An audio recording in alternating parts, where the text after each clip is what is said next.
The hidden truth about quirks, about the world of MHA, and about the true nature of One for All and All for One has just been revealed. Horikoshi has been saving the craziest and darkest twists for the end of the manga, and now they are coming at us left and right. So let's get into it. You guys know the drill. If you enjoy our MHA videos and you want to see more in the future, leave a quick like and comment right now for that YouTube algorithm.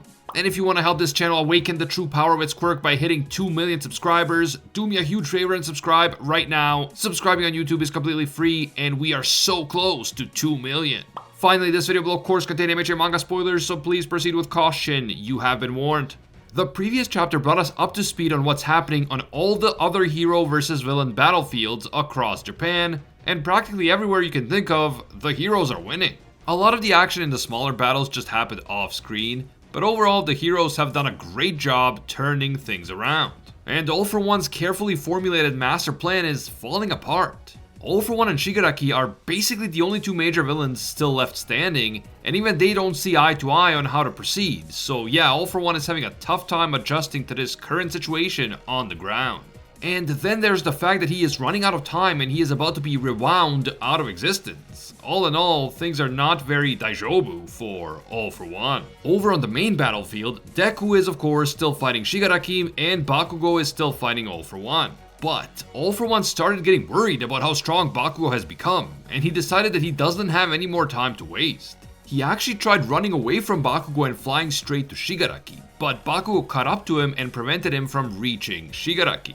This battle is ongoing, but the previous chapter ended with All for One realizing why Bakugo makes him so mad, even more mad than All Might. It is because Bakugo reminds him so much of the second One for All user, Kudo, the man responsible for starting the rebellion against All for One in the first place.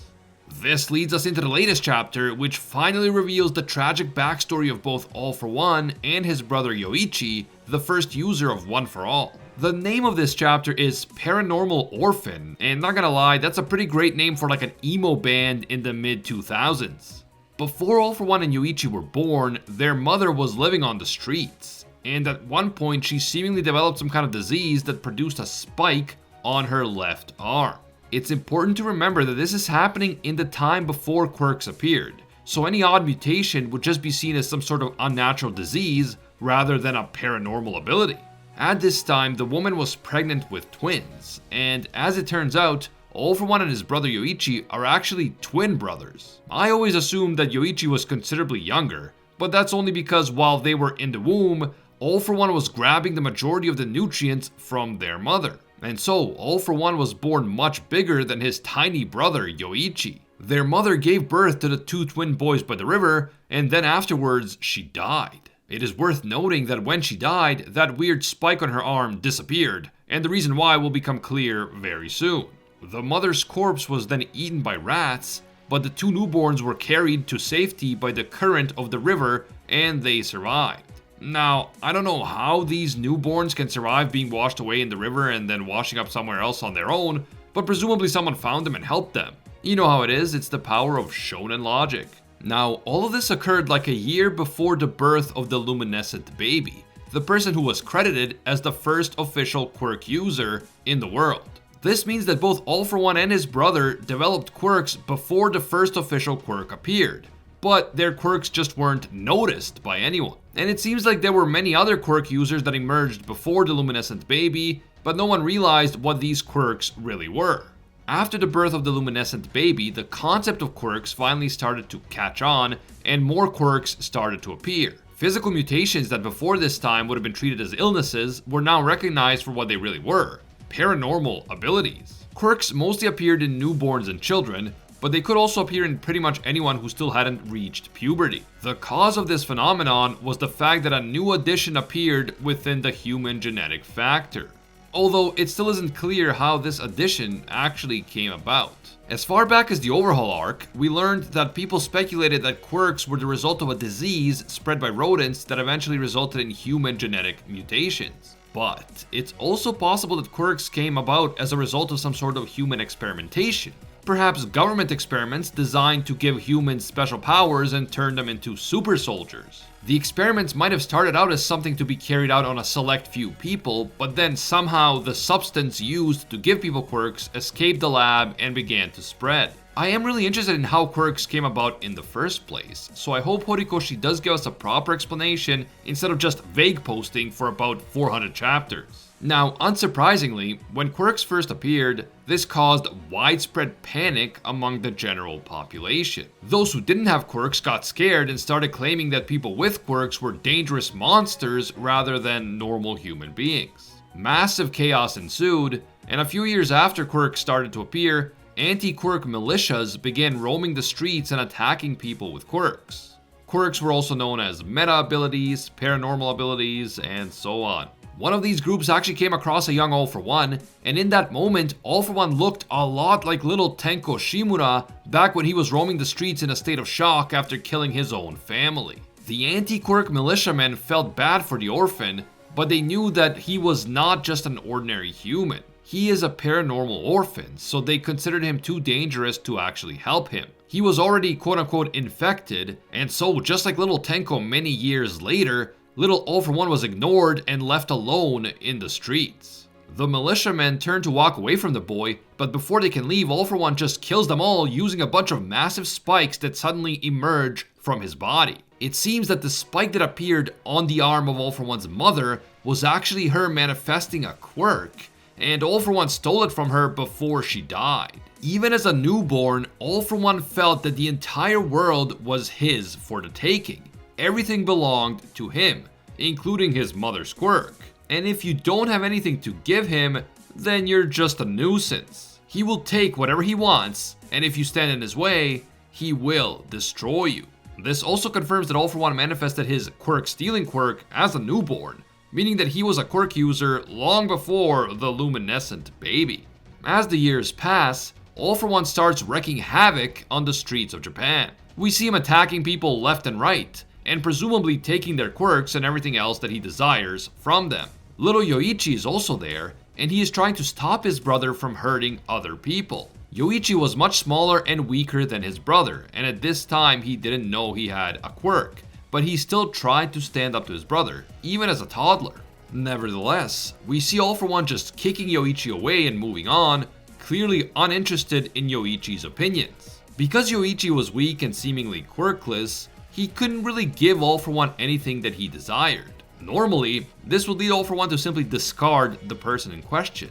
But because Yoichi was All For One's brother, he saw him as one of the things that belonged to him. So he kept Yoichi almost as a sort of possession rather than a family member that he loved and cared for. We then see a scene from a few years later, a scene in which Yoichi is reading the famous comic Captain Hero. Yoichi idolizes Captain Hero, and he wants to be just like him. He wants to become a hero who helps people, which is kind of the opposite of what his older brother has been doing. However, Yoichi still believes that deep inside, All For One can be good. In some ways, All For One protected his much smaller and weaker brother, which is what allowed Yoichi to survive this long. So maybe, just maybe, there is some goodness inside All For One. Meanwhile, over the years, the famous luminescent baby had become some sort of peace activist who tried to end the chaos and create a world where people with quirks and without them could live in harmony. The luminescent baby gathered like 10 million followers for his movement, and this made All For One angry because to him, the luminescent baby was a fraud. The baby's popularity came from the false belief that he was the first person to ever manifest a quirk. But dozens of people with quirks were born before the luminescent baby, including All For One and Yoichi. All For One feels that the baby has no right to command so many supporters based on this false idea of him being the first quirk user. So All For One tracked him down and stole his quirk. If you guys recall, back when All For One was fighting All Might, he literally started glowing at one point. And I said that this looks like the luminescent baby's quirk. I started speculating about All For One potentially stealing this quirk at some point in the past, since we know that he's been around for a very long time. And that speculation was seemingly confirmed now, and I think it makes a lot of sense. All For One is definitely the type of guy who would steal the world's most famous quirk, and the quirk that people believed was the first quirk in the world. It is the perfect quirk to add to his collection as part of his mission to flex on everyone and become the Demon Lord. When Yoichi asks his brother why he has to do such terrible things, All For One explains that it's a lot like those comics that Yoichi likes to read. Just as Yoichi dreams of being a hero, All For One dreams of becoming the ultimate Demon Lord. He wants to create a world where everything belongs to him, where everything exists just for his own sake, and where everyone must obey his rule or face the consequences. But then we see the moment that the second user of One For All, Kudo, shows up and ruins All For One's plan.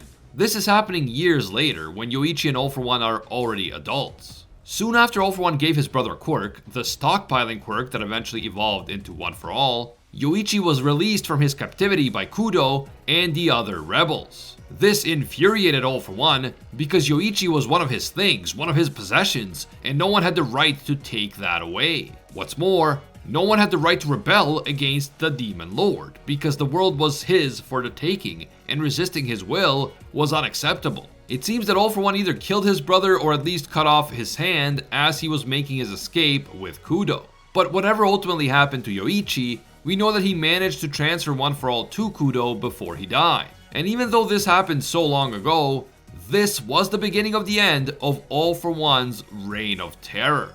This was the first time when he couldn't get exactly what he wanted. He lost his brother, and he lost the quirk that he himself created, One For All. He would spend over 100 years trying to get this quirk back, but it continued to evade him, and it continued to grow and evolve over the generations until it finally made its way to Deku. And now, in the present time, it looks like All For One is finally about to be defeated. Things have come full circle. The entitled and greedy child, All For One, is back due to the effects of Rewind. But the way things stand, it looks like he won't reach Shigaraki in time, and he may be rewound out of existence any second. The truth about quirks and the world of MHA is a lot darker than we thought, and definitely a lot darker than the early chapters and episodes of the story made it out to be. I mean, what happened to Yoichi and All For One's mother was just terrible. What is the full ugly truth about the rise of quirks and its aftermath, and how will that affect the final battle between Deku and Shigaraki in the modern world? We already know the many parallels between Deku and All Might, and we now see some pretty clear parallels between young All For One and young Tenko Shimura. How will all of this come into play in the final showdown? Let me know what you guys think down in the comments below. If you're looking for more epic MHA content to watch right now, don't ignore my full MHA playlist, link on screen and in the description. If you enjoyed this video and you want to see more in the future, leave a quick like to let me know. And if you want to help this channel awaken the full power of its quirk, do me a huge favor and subscribe right now. We are so close to 2 million subscribers.